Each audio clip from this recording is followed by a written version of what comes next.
Hi friends, welcome to Dharmaraj online study YouTube channel. ఇంకెవరైనా మన ఛానల్ని సబ్స్క్రైబ్ చేసుకోకపోతే సబ్స్క్రైబ్ చేసుకోండి.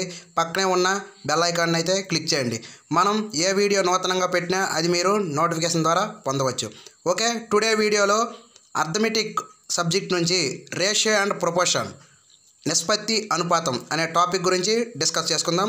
ఈ టాపిక్ నుంచి ఎగ్జామ్ పాయింట్ ఆఫ్ వ్యూలో ఏ విధంగా క్వశ్చన్స్ అడుగుతాడనేది ఈ టాపిక్లో డెప్త్గా డిస్కస్ చేసుకుందాం. Okay, thank you. ఇప్పుడైతే టైం వేస్ట్ చేయకుండా క్లాస్లోకి అయితే వెళ్దాం. ఓకే, ఈరోజు మనం రేషియో ప్రొపోర్షన్, నిష్పత్తి అనుపాతం అనే టాపిక్ గురించి తెలుసుకుందాం. అసలు నిష్పత్తి అంటే ఏంటి, అనుపాతం అంటే ఏంటి? ఫస్ట్ నిష్పత్తి అంటే ఏంటి మనం తెలుసుకుందాం. నిష్పత్తి అంటే ఒకే విధమైన రెండు వస్తువులను పోల్చడాన్ని నిష్పత్తి అంటారు.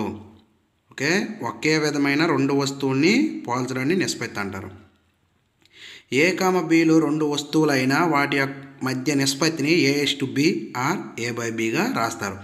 A/B అయినా A/B అయినా ఒకటేనండి. ఓకే, నెక్స్ట్ నిష్పత్తి A/Bలో ఏని పూర్వపదమని బిని పరపదమని అంటారు. ఓకే, A/B యొక్క విలోమ నిష్పత్తి B/A అవుతుంది. విలోమ నిష్పత్తి B/A అవుతుంది.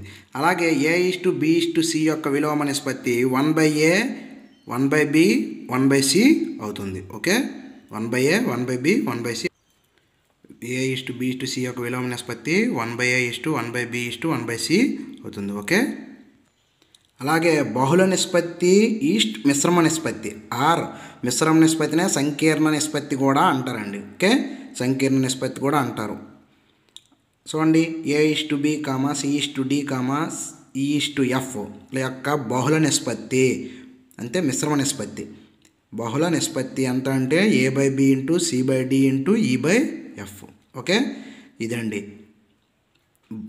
నిష్పత్తి గురించి. ఇప్పుడు అనుపాతం గురించి చూడండి. అనుపాతం అంటే రెండు నిష్పత్తుల యొక్క సమానత్వాన్ని అనుపాతం అంటారు. రెండు నిష్పత్తుల యొక్క సమానత్వాన్ని అనుపాతం అంటారు. చూడండి, A/B = C/D అయినా AD = BC అగును. దీనిని అనుపాత నియమం అంటారు. అనుపాత నియమం అంటారు. చూడండి, A/B = C/D అయినా AD = BC అవుతుంది. అది కామన్. దీనినే అనుపాత నియమం అంటారు. ఓకే, ఇక్కడ A, Dలను అంత్యపదాలని, B, Cలను మధ్య పదాలని అంటారండి. ఇది ఇంపార్టెంట్. ఓకే, ఇక్కడ A, Dలను అంత్యపదాలు అంటే మొదటి పదాలని, B, Cలను మధ్య పదాలని అంటారు. ఓకే, ఇప్పుడు చూడండి, 4 అనుపాతాలు ఇచ్చేటప్పుడు పూర్వ అనుపాతం అంటే చతుర్థ అనుపాతం అంటారండి. పూర్వ అనుపాతము లేదా చతుర్థ అనుపాతం. 4 అనుపాతాలు A, B, C, D. A/B = C/D అయినా Dని 4వ అనుపాతం చతుర్థ అనుపాతం అంటారండి. దీనికి ఫార్ములా ఏంటంటే D = BC/A. Very very important అండి. చతుర్థ అనుపాతం అని అడుగుతాడండి. A/B C/D ఇస్తాడు. ఏదో ఒకటి మిస్ చేసి చతుర్థ అనుపాతం కొట్టమంటాడు, లేదా ఏదో ఒకటి కంపల్సరీ ఈ ఫార్ములా మీద మనకి క్వశ్చన్ వచ్చే అవకాశాలు ఎక్కువగా ఉంటాయి. ఓకే, నెక్స్ట్ మూడవ అనుపాతం, తృతీయ అనుపాతం అంటారండి. మూడవ అనుపాతము లేదా తృతీయ అనుపాతం. A/B = B/C అయినా Cని మూడవ అనుపాతం లేదా తృతీయ అనుపాతం అంటారు. దీనికి ఫార్ములా ఏంటంటే C = B²/A. C = B²/A. Okay, next మాధ్యమ అనుపాతం లేదా రెండవ అనుపాతము. మాధ్యమ అనుపాతము లేదా రెండవ అనుపాతం. A/B = B/C అయినా Bని మాధ్యమ అనుపాతం అంటారండి, లేదా రెండవ అనుపాతం అంటారు. B = √AC. ఓకే, ఇవండి ఫార్ములాస్. ఇప్పుడైతే మనం ప్రాబ్లమ్స్ సాల్వ్ చేద్దాం. ఫస్ట్ ప్రాబ్లం చూడండి. A/B = 2:3, B/C = 4:5 అయినా A/B/C ఎంత అన్నాడండి. ఓకే, A/B ఎంత ఇచ్చాడండి, 2:3. అలాగే B/C 4:5 ఇచ్చాడు. ఓకే, ఇప్పుడు మనకు కావాల్సింది ఏంటంటే A/B/C అండి. దీనికి సింపుల్ ట్రిక్ అండి. ఇలా రాసుకుంటే చాలా సింపుల్. చూడండి, A/B 2:3, B/C 4:5. ఫస్ట్ ఇలా అండి. సెకండ్ది ఇదండి, AB BC AC ఇలాగండి. 2 4 8 ఈస్ట్ 4 మూడుల 12 ఈస్ట్ 5 మూడుల 15 ఇది అండి. ఓకే, మనము A/B/C కట్టడానికి సింపుల్ ట్రిక్, లేదా విడదీసి కూడా రాయొచ్చు. 2 × 4 3 × 4 3 × 5. Okay, A/B 2:3 B/C 4:5. మనం ఒకటి డ్రాప్ అవుట్ చేసి రాసుకుంటే సరిపోద్దండి. 2 4 3 4 3 5. Okay, understand. ఓకే, ఇంకో ప్రాబ్లం చేద్దాం, డౌట్ క్లియర్ అయిపోద్ది. నెక్స్ట్ కొంచెం చూడండి. A/B = 4:7 C/B = 3:2 అయినా A/B/C ఎంత అన్నాడండి. చూడండి, A/B = 4:7. అలాగే B/C రివర్స్లో ఇచ్చాడండి. C/B ఇచ్చాడు. B/C ఎంత అవుద్దండి. B/C అని ఎలా రాసుకోవచ్చు, 2:3గా రాసుకోవచ్చు. ఓకే, ఇప్పుడు మనం 2:3గా రాసుకుందాం. ఇప్పుడు చూడండి, 4 × 2 నెక్స్ట్ 7 × 2 నెక్స్ట్ 7 × 3. ఇప్పుడు చూడండి, మనకి ఆన్సర్ ఏమొస్తుంది, 8:14:21. అంటే 8:14:21 అనేది మన రిక్వైర్డ్ ఆన్సర్. 8:14:21 అనేది మన రిక్వైర్డ్ ఆన్సర్. ఓకే, చూడండి, కన్ఫ్యూజ్ చేయడం కోసం కేవలం నెక్స్ట్ కొంచెం A = 2/3 B = 5/7 C అయినా A/B/C ఎంత అన్నాడు. A/B = 2/3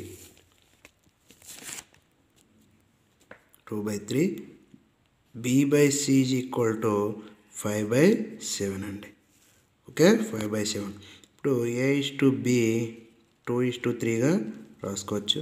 నెక్స్ట్ B/Cని 5:7గా రాసుకోవచ్చు. ఇప్పుడు మనకి A/B/C = 10:15:21 అనేది మన రిక్వైర్డ్ ఆన్సర్ అండి.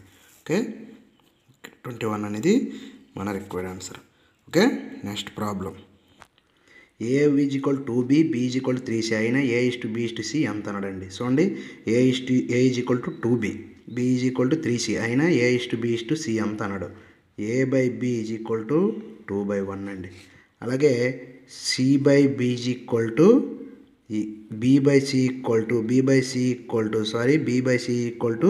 3/1 అండి. 3/1. ఇప్పుడు మనకి లెక్క ప్రకారం A/B ఎంత అవుద్దండి, 2:1. అలాగే B/C 3:1.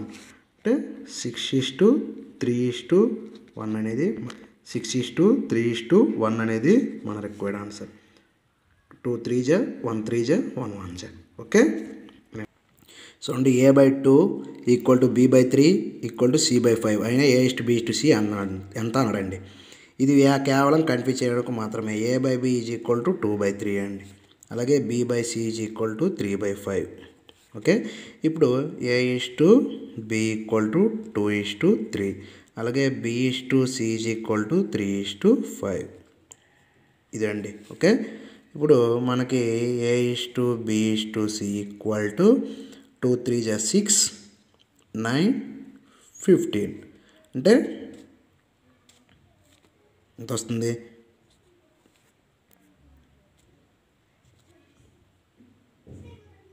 6 2 3 2 3 3 3 5. చూడండి, 6 8 9ల యొక్క 4వ అనుపాతం ఎంత అన్నాడండి. అయితే చతుర్థ అనుపాతం.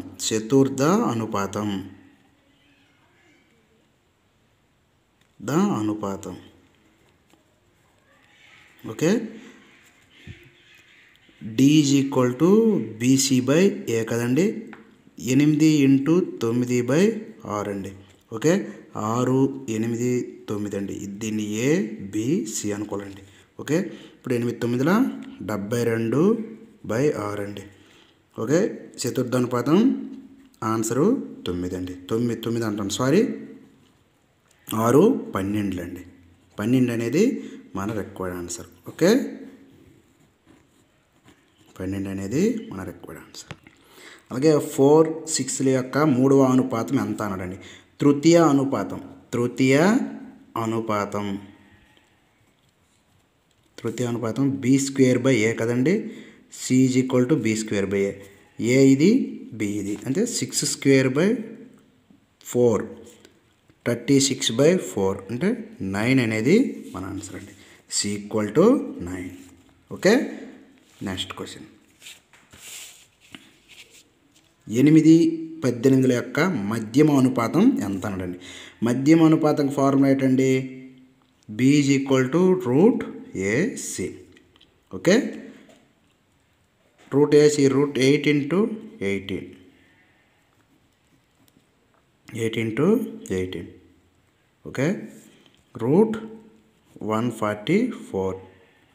రూట్ 144 ఎంత అండి? 12. ఓకే, 12 అనేది మన రిక్వైర్డ్ ఆన్సర్. 8, 18 యొక్క మధ్యమ అనుపాతం B is equal root AC.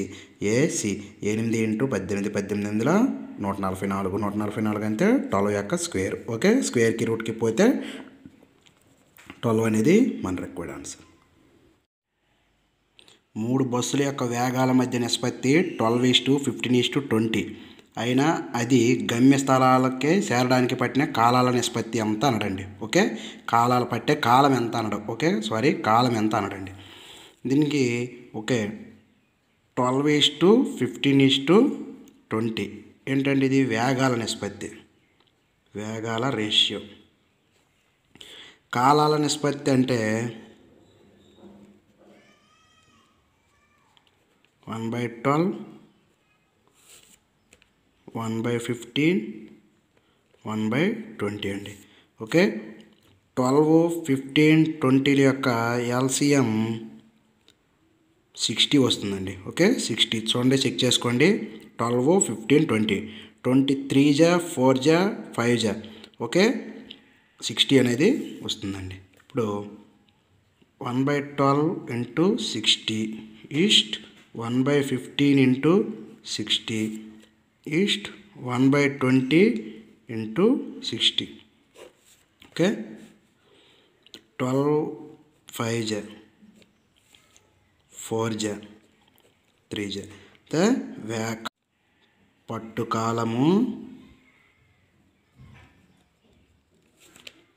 5:4:3. Okay, 5:4:3 5:4:3.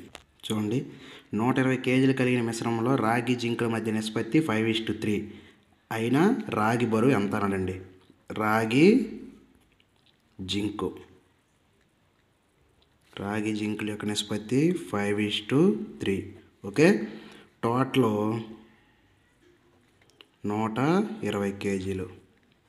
Okay, రాగి జింకు 5 + 3 8. మనకు అడిగింది ఏంటండి? రాగి బరువు అనడండి. ఫస్ట్ రాగి బరువు అడిగారు కాబట్టి 5/8 ఇంటూ 120 8 1 జా 8 15 జా ఓకే 75 కేజీ అనేది మన రిక్వైర్డ్ ఆన్సర్. ఓకే, 75 కేజీ అనేది మన రిక్వైర్డ్ ఆన్సర్. ఓకేనండి, అర్థమైంది కదా. Okay, next problem. ఒక పట్టణంలో ఓటర్ల సంఖ్య 7,500. ఓకే, ఇద్దరి మధ్య ఓటింగ్ జరిగిన వారికి లభించిన ఓట్ల మధ్య నిష్పత్తి 16:9 అయినా గెలిచిన వ్యక్తికి ఎన్ని ఓట్ల మెజార్టీ లభిస్తుంది? ఓకేనండి, ఒక పట్టణంలో ఓట్ల సంఖ్య 7,500 అండి. ఓకే, 7,500 టోటల్ ఓట్లు. ఇద్దరి మధ్య పోలింగ్ జరిగింది. వాళ్ళిద్దరి మధ్య ఓట్ల మధ్య నిష్పత్తి ఎంత? 16:9 అండి. ఓకే, అయినా గెలిచిన వ్యక్తికి ఎన్ని ఓట్ల మెజార్టీ లభిస్తుంది? దీనికి షార్ట్ కట్ ఉందండి. ఏంటంటే రేషియోల మధ్య భేదము బై రేషియోల మొత్తం.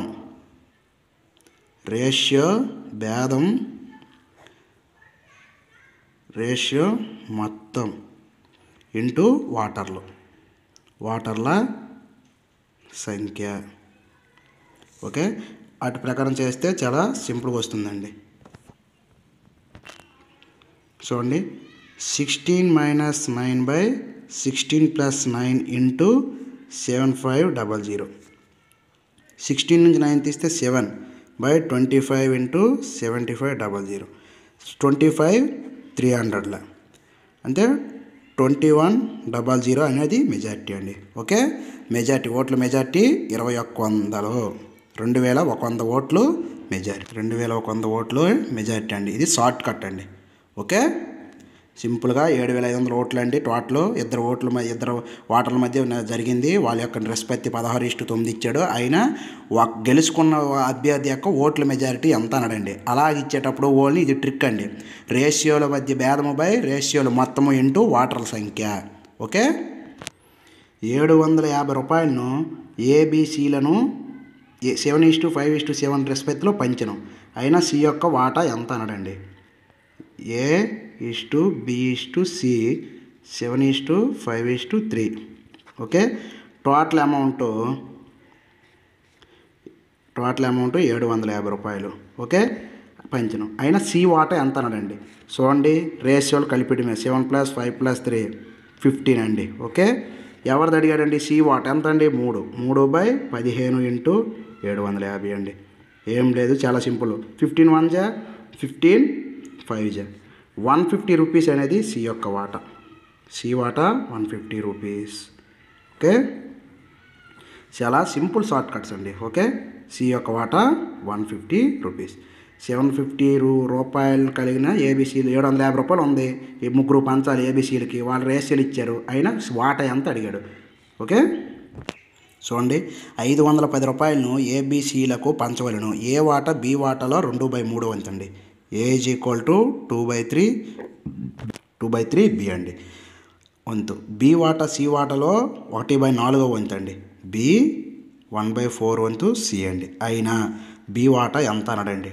టోటల్ 510 రూపాయలు. Okay, 510 rupees. A 2/3 B, B 1/4 C. Okay, ఇప్పుడు మనం A:B ఎంత అవుద్ది. 2:3. అలాగే B:C ఎంత అవుద్దండి. 1:4. ఓకే, 1:4. ఇప్పుడు A:B:C ఎంత అవుద్దండి. ఓకే, 2:3 4:1. కాబట్టి ఎంత వస్తుంది. 8:12:1 అవుతుందండి. సారీ అండి, ఇక్కడ 1:4 అండి. సారీ, 4 ఇక్కడ బి 4 అవుద్ది కదండి. 4:1 అండి. ఓకే,